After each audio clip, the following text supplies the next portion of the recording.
almost as though it were lost in the forests of East Prussia. This is Drwęck, which is to the west of Olsztynek, formerly Hohenstein, the location of the Tannenberg Memorial. What we see here in front of us now, that was built as an anti-tank ditch in late 1944. Since then it got flooded, and so now it looks as though it's a pond or a part of a stream or something like that. But the idea of an anti-tank ditch is that, so you go in, it's a gentle slope, but at the other end there's no way the tank can get up, it goes straight up.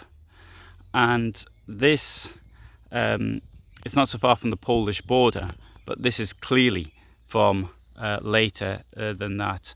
I don't know of any anti-tank ditches which were actually built before 1939. From about 1941, Soviet Union, for example, you see huge amounts of people building these anti-tank defences. For example, in the region of Moscow, then for example, the Battle of Kursk, where they were used in great amounts. But think of something like this, where the population was comparatively low, but this was now the German heartlands. Rastenburg, where Hitler was previously, because by that time he'd left and he never came back, was well to the east, Kenshin today. So this is what German nationalism brought to Germany. They lost this area, the heart of Prussia in many ways, although that's only because it was where the very rich had their major agricultural concerns. Today this is a nature reserve. You can see the red sign down there, might just be coming out, and there's beavers here, and large geese. I don't know the species of it though, and lots more things, wildlife as well.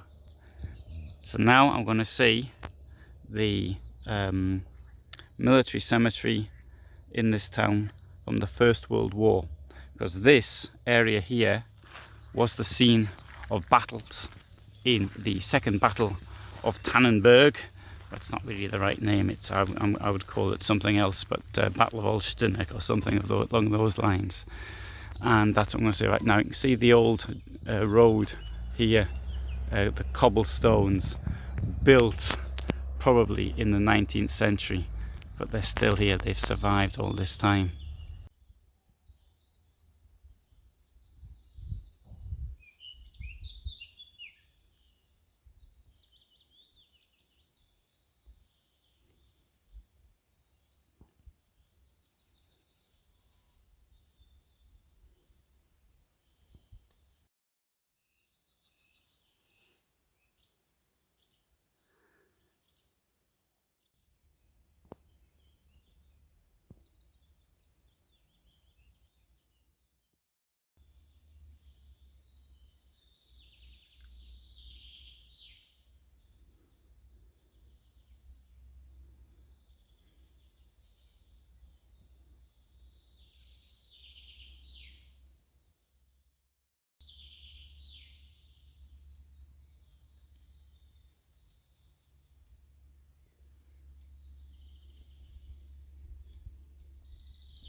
This is an incredibly attractive location for a cemetery, and somewhat unusual as well, because it's on a slope.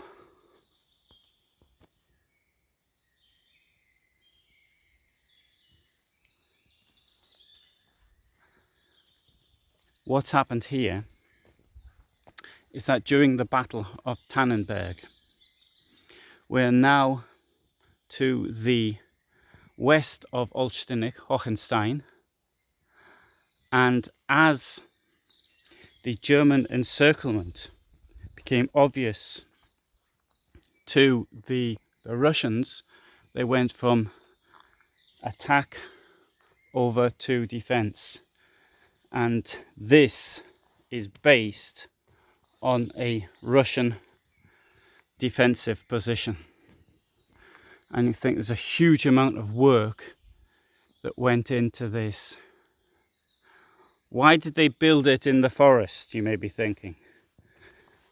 Good reason for that. There wasn't a forest here then.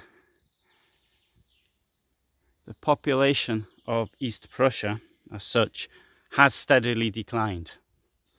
And there was the Eastern Flight, which was a particularly important thing in the end of the 19th century, and certainly after the First World War. But the population of East Prussia was greater 100 years ago than it is today. Sorry, there's mosquitoes here in some large numbers, and I came out without putting on protection.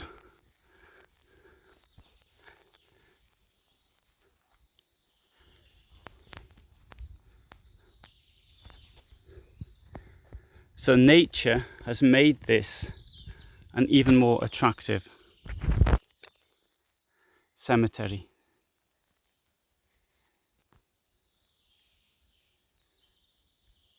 The noise you can hear in the background, that's the frog's mating call.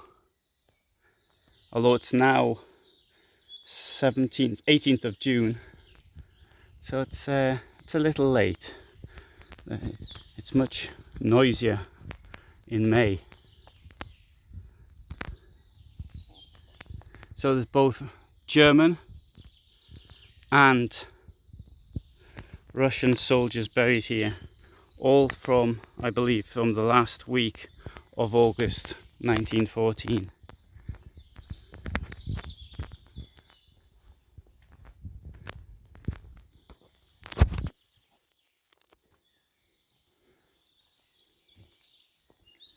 I jumped back then because I felt I was walking through a cobweb.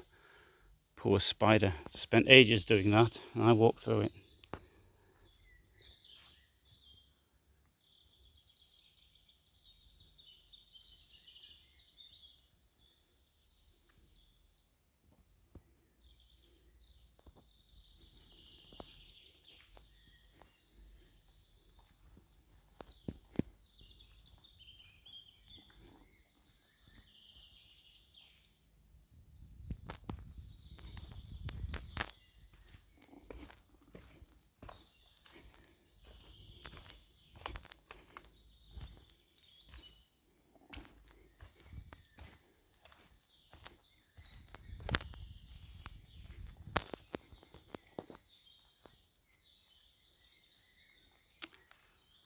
Now here there was a sign saying, a brass plaque saying